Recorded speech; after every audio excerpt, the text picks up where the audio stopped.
Craig, Harry, congratulations through Thank to you. the grand final, the 11th for the club, Craig. How proud are you of this moment? Yeah, I'm sort of probably had time to think about Lara too much, but I just, just how the game went today. It was one of the, I've been involved in a few games, in my lifetime, but that was one of the strangest ones. I thought, the start, and then that start, and then all of a sudden we were, was it 22-6 in front, and then all of a sudden it was 24-18, and they were coming after us then, and then the score would be like it was at the end, like I say, it was really, a lot of games are a rollercoaster ride, but that was probably, the highest and the lowest that I can remember, to be quite honest, especially in a big game like that, So, but like I say, our guys showed a lot of resilience after the start. To have Nelson in the bin basically straight away, from the kickoff. It didn't seem to phase us too much, and so we kicked on from there. Obviously, cost us a couple of points, but really happy how they, the resilience they showed, to handle that situation. Then, kick on strong, the rest of the half. You had so many star players in your team, but your halfback had a hat trick tonight. How handy was Jerome Hughes in that performance? Yeah, I just think that's just a bit of a sign of what he's been doing all year, to be quite honest. He's always come up with the game that we need from him. Sometimes it might be, a real good kicking game. Sometimes it might be a real good running game. Sometimes it might be just organising and passing. He can just pick, or he seems to be able to pick what the team needs, and he can just come up with that game. He's very versatile in that, his position. Obviously, his running game is probably the strongest part of his game, but like I say, he can just pick what needs doing, and he's got the attributes and the ability to do it, and he's been doing that all year. Are you worried about not having Nelson next week? Again, you'd be worried about it. You'd hate to see him miss a big game. I didn't think. To me, I didn't think it was a sin bin. Penalty, I thought, was fair enough.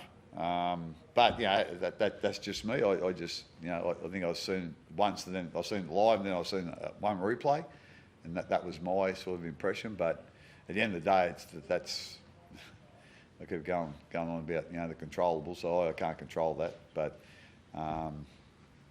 we'll have a closer look at it. But I didn't think there was a whole heap in it. Harry's got something on his calf. I think Jerome had an issue with his neck. Nick Meany an issue maybe with his knee. How are they? Or Harry can speak for himself, but how are they? Like, I've really got to give Harry here a rap, and Hughesy.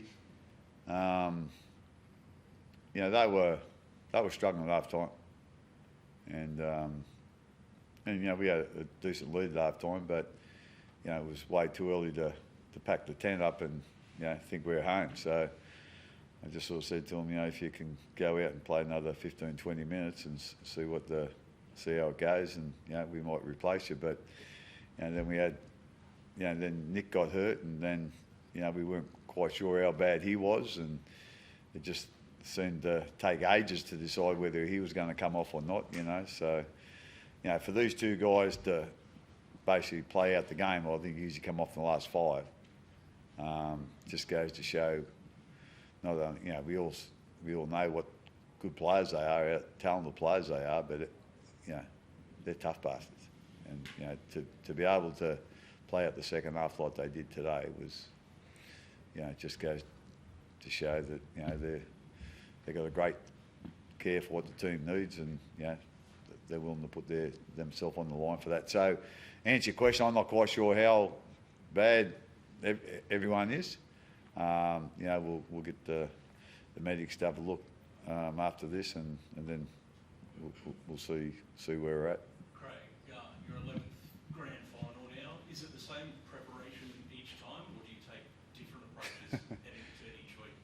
I can't remember the last grand final. Like, yeah, we prepared and approached it. So I don't know about the ones before that. Again, I think it's a bit like any big game. You sort of, you probably have got a bit of a routine for that, but at the same time, you got a gut feeling. You got different people in your team. For the different grand finals, you got your team's stronger in some areas one year than stronger in other areas, other years. So, and obviously you've got to take in consideration, your opposition.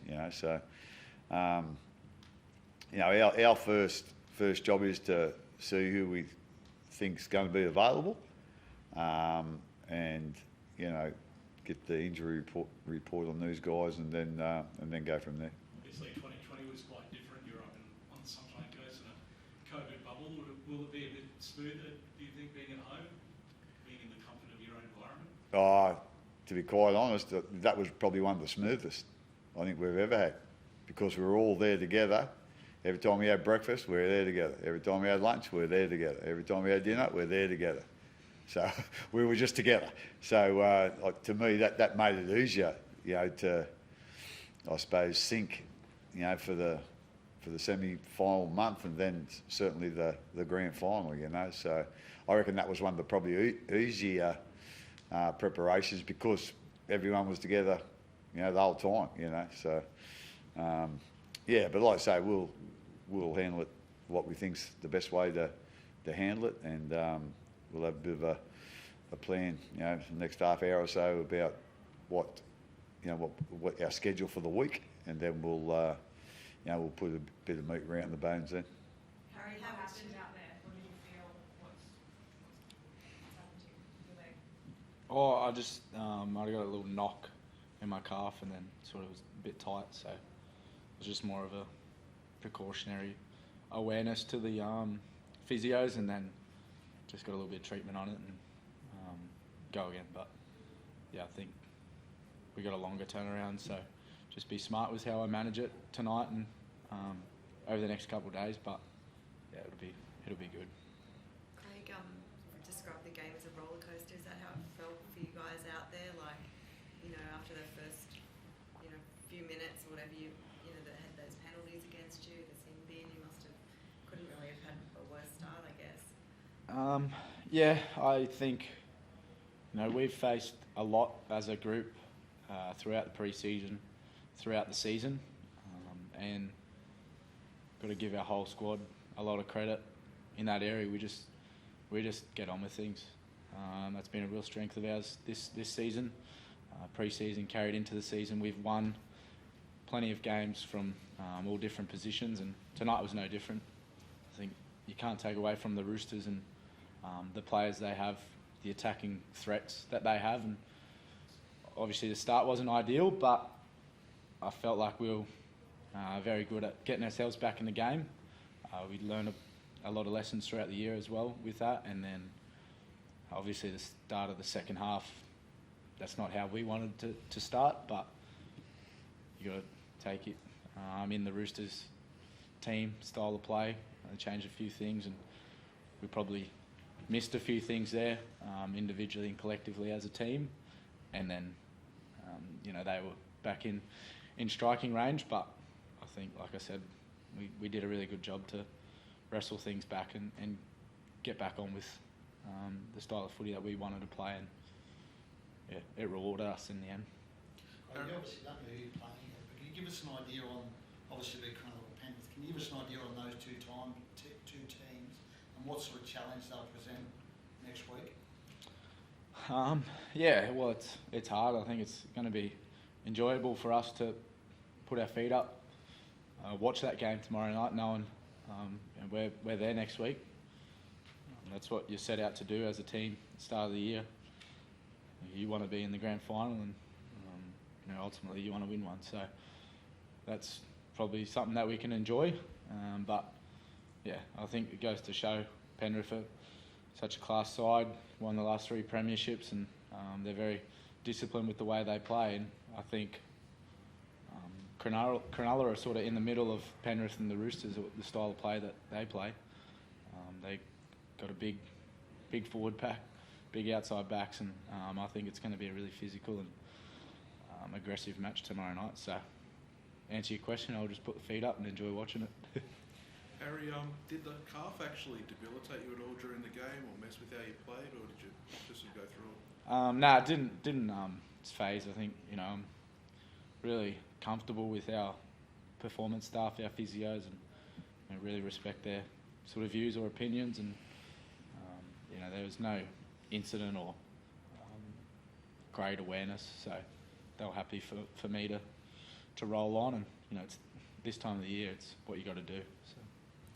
Craig, with the support running, the way the guys help each other and get alongside each other to get tries and that sort of thing, have they been especially good at it this year? The team, it seems Hughes or Harry or whoever seems to find a way onto someone's shoulder to get in for tries. Well, I don't think we really practice that, but Master coach. I've got no idea actually. But, obviously, I think the longer our spine has played together, they know what each other's going to do in certain situations, or what the picture is in front of them. They don't have to think about it; it just comes natural because they've been playing together for a fair while now. So it's I think even the more they play with each other, the more they'll get to know each other. It's the combinations. A lot of times you haven't got time to communicate what you're going to do, but they just know what each other's going to do. In this situation, he'll do that. Doesn't matter whether he. The good thing about our blokes, they don't. It doesn't matter whether they're tired, they're under fatigue, under pressure, whatever. They'll still get that job done. Whereas I think when they're a bit younger and whatever, sometimes if they're a bit tired, but they won't turn up where they should be turning up to. And I think our guys have been through that, and they know that they just won't let each other down now. What about maybe players maybe like Trent Liero and Josh King probably don't get the raps they deserve, but they seem to have really taken their game to another level this year. What have you made of their contribution? Me? No. Well, they probably don't get too many raps outside the club, but they get plenty of raps here. They always feature in our the do's, not the don'ts. They're just so hard workers that they're not flashy players, but they're tough players, physically and mentally, and they're the sort of players you want in your team, and they just keep turning up each week. You know what you're going to get from them, and I think that's a real great trait to have. They know these guys are going to do the flash stuff, but they just need to do a lot of the hard stuff, and they do, and they don't complain about it, they don't question it, they just get it done. Craig, there's been 2 blokes in 2 weeks now getting knocked out from kickoffs. It's been a bit of a debate. It's sort of been simmering, this debate about the kickoff and whether we should modify it or change it. Do you have a view on it? Not really, no. At the end of the day, I'm old school. Kickoff's been around as long as I can remember rugby league, so I think it's be a big change, but I can understand what they're saying. You got that kickoff, so you got the guy coming back, he's probably got 20 or 30 metres to hit, top speed, so the collision's going to be a little bit more harder than what it would be if you just come off a play the ball. So it's a kick off for the game. Everyone's pumped up and ready to rip in. So perhaps that might be the area that they need to take that out of. I don't know. I don't know what the answer is. Obviously you could just change to a play the ball somewhere, but I'm not quite sure where that'd be. That'd take a bit of thinking about, I think. But I can understand where they come from. As I said, I think because the collisions, because they've got more momentum up, both players, well, it's going to be a harder collision. And if it goes wrong and someone gets hit in the head, well, that's a collision that you don't want in the game, you know. So, you know, I'll leave that to the powers to be. What Craig said. I thought you might go there. Craig, last couple of guys. Craig, nice exchange at the end. You and JWA, obviously it's quite bittersweet. Legends like that, and Luke Keary departing the game and the legacy that they have left in the NRL. Oh, yeah, like, I remember when Luke left South, we tried to get him here. And I thought we were a really good chance. You know, we spoke to him and, you know, I could see what a good player he was, but when I met him, I could just, he was just a good bloke too, a good person, you know, a person that you love in your club. And I must say I've always been a real big fan of Jared. I just love the way he plays the game. You know, he doesn't take any prisoners, and he never has. He's never going to. But like I say, I reckon they've give certainly the Roosters fans, you know, a lot of really good times, and you know, to be as good as they have been, and consistently good for a consistently long period of time. I just think they've been tremendous, obviously for the Roosters, but they've been tremendous for the game as well. And I just, you know, myself personally and us as a club, I would imagine, just to wish them all the best, because, you know, they've had a lot of battles with our teams too, you know, especially Jared. But as I said, you know, I really admire how they play the game and that consistency they've shown over such a long period of time. You know, I think they probably, I don't know, deserve a few more reps than what they're getting. Craig, the right side was really effective tonight. Can you talk a bit about the combination between Eli Katoa and Jerome Hughes and how that's developing? Oh, well, again, it's, I'm not quite sure how long they've been together. Like, obviously this year with Ellie come to the club, and I'm not quite sure. I think it's there's a little bit of Kiwi in there too. You know, they probably get, you know, get on a little bit better with each other because they are Kiwis. And but yeah, no, they've been tremendous. You know, Ellie's been one of those players that has come here not with a great reputation, but geez, he has been outstanding for us. I don't think, I couldn't imagine there's been a better buy in the competition than, you know, what he's done for us this year. He has been outstanding, and I know he got rewarded with that during the week. You know, he got picked in the team of the year, but, you know, I don't think we could have asked any more of what he's given us. And as I said earlier, with Jerome, he's just been, you know, consistently really good, you know, for, you know, the period of time he's been our halfback. Thanks, guys.